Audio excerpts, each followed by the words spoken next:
देखिए सरल ब्याज पर 6 वर्षों में 60% की वृद्धि हुई, ठीक है। 12,000 रुपये का एक ही दर पर रेट वही है। 3 साल बाद चक्रवृद्धि ब्याज क्या होगा, 3 साल बाद चक्रवृद्धि ब्याज क्या होगा। अगर आपको चक्रवृद्धि ब्याज निकालना है तो रेट पता होनी चाहिए, रेट आपको पता नहीं है। 3 साल भी दे दिया, मूलधन 12,000 भी दे दिया, टाइम भी दे दिया, लेकिन रेट पता होगी तभी तो आप ब्याज निकाल पाओगे। भाई किस रेट पर दिया आप 12,000 रुपये, तो पहले रेट निकालो। सर रेट कैसे निकालेंगे, इसका रास्ता इधर रखा। 6 वर्षों में 60% हो जाती है। भाई 6 वर्षों में रेट कितनी हो रही है, 60% हो रही है। तो 1 साल में रेट कितनी लगेगी, 60/6 करोगे तो 10%। रेट कितनी निकल गई, 10%। अब क्वेश्चन में कुछ बचा ही नहीं। अगर आपको रेट पता लगी तो फिर प्रॉब्लम ही क्या है, कोई प्रॉब्लम है ही नहीं। तो फिर इसकी तो बिल्कुल ईजी सी ट्रिक होती है। 10% की फ्रैक्शन बना लो आप।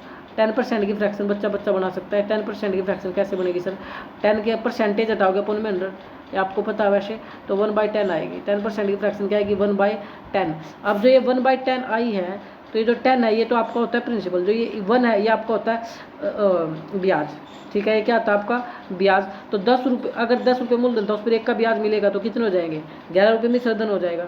तो 10 से देखिए ध्यान से, जो फ्रैक्शन आएगी नीचे आपका हमेशा मूलधन होगा, ऊपर आपका हमेशा ब्याज होगा। तो 10 रुपये अगर मूलधन था, 1 का ब्याज मिला तो मिश्रधन 11 रुपये हो गया। अब आप देखो टाइम को, देखो क्वेश्चन में टाइम कितना दिया, 3 साल। टाइम कितना दिया, 3 साल। तो आप इसका क्यूब कर दो। क्या कर दो आप इसका, 3 साल दिया तो इसका क्यूब कर दो। ध्यान देना, अगर आपको 2 ईयर दिया तो आप इसका स्क्वायर कर दो, ठीक है।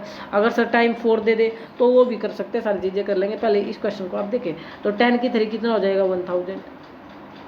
और 11 की 3 बच्चा जानता है 13 31, कितना हो जाएगा 13 31। ये क्या है मूलधन, ये क्या है मिश्रधन आया, ठीक है। ये मूलधन है, ये मिश्रधन है। तो कितने का ब्याज मिला, 331 का। कितने का ब्याज मिला, 331 का।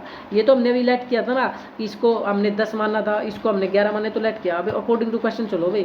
क्वेश्चन में आपको कितना ब्याज रखा, 12,000 रुपये। क्वेश्चन में ब्याज कितना है, 12,000, सॉरी ब्याज नहीं, मूलधन कितना, 12,000 रुपये। ब्याज चक्रवृद्धि ब्याज हमसे पूछ रहा है। मूलधन है 12,000 रुपये, मूलधन है 12,000 रुपये। अब एक बात बताओ, अगर सर मूलधन 12,000 रुपये है और मेरे अकॉर्डिंग मूलधन कितना था, मेरे अकॉर्डिंग मूलधन था 1,000 रुपये। कितना था, 1,000 रुपये। तो ब्याज कितना मिला, ब्याज मिला 331। ब्याज कितना मिला, 331। तो 3 जीरो से 3 जीरो काट दो, आपका आंसर आ जाएगा। तो 12 एकम 12, 1 हासिल, और 12 36 और 1 37, 3 हासिल।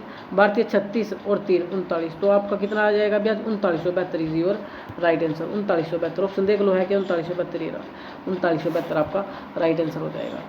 तो होपफुली क्वेश्चन आपको समझ आया होगा और आप इसको कर सकते हैं। चले मैं दूसरी ट्रिक भी इसकी बता देता हूँ, आप उससे भी कर लेना चाहिए, जो आपको अच्छा लगे वो देखिए। वो ट्रिक क्या, सेकेंड ट्रिक क्या हमारे पास, सेकेंड ट्रिक ये बोलती है भाई, अगर आप उससे करना चाहें तो सिंपल सी बात ये है कि आपको रेट तो आप लोगों ने निकाल लिया था। रेट तो आई थी सर 10%। रेट कितनी आई थी, 10%, ठीक है। 1 साल की 10% थी। हमें 3 साल का चक्रवृद्धि ब्याज निकालना है। तो 3 साल का फार्मूला होता है 3 मल्टीप्लाई डैश प्लस में 3 मल्टीप्लाई डैश प्लस में 1 मल्टीप्लाई डैश, ये फार्मूला होता है। हमें मूलधन कितना, 12,000 रुपये। तो 12,000 रुपये का 10% निकाल लो। 12,000 रुपये का 10% निकाल लोगे तो 1 जीरो कटेगी, 1200 रुपये। कितना आएगा, 1200 रुपये। फिर इस 1200 रुपये का फिर 10% निकाल लोगे, 1 जीरो कटेगी तो फिर कितना आएगा, 120 रुपये। 120 रुपये।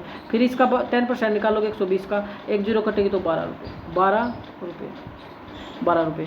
अब इसकी, अब 1200 की, अब ये जो 1200 होगी और इस 3 की मल्टीप्लाई करो, 12 थी 3600 प्लस में 120 की और 3 की मल्टीप्लाई करो, 12 थी 36, 360 प्लस में 12 कम 12।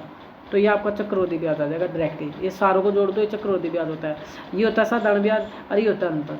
और इस साधारण ब्याज और अंतर को जोड़ दे, चक्रवृद्धि ब्याज मिलेगा। तो 3600 और 300 3900, 3960, 3970, 3972 ऐड करोगे तो टोटल कितना आ जाएगा, 3972। भाई 3600 और 300 3900 और 60 और 12 72, तो 3972। आप इससे भी क्वेश्चन को कर सकते हैं। इसके लिए आपको 3 साल का फार्मूला आना चाहिए, 3 + 3 + 1। आप इससे भी कर सकते हैं, नहीं तो फिर मैंने फ्रैक्शन की फॉर्म से आपको समझाया, आप उससे भी कर सकते हैं। जय हिंद, जय भारत।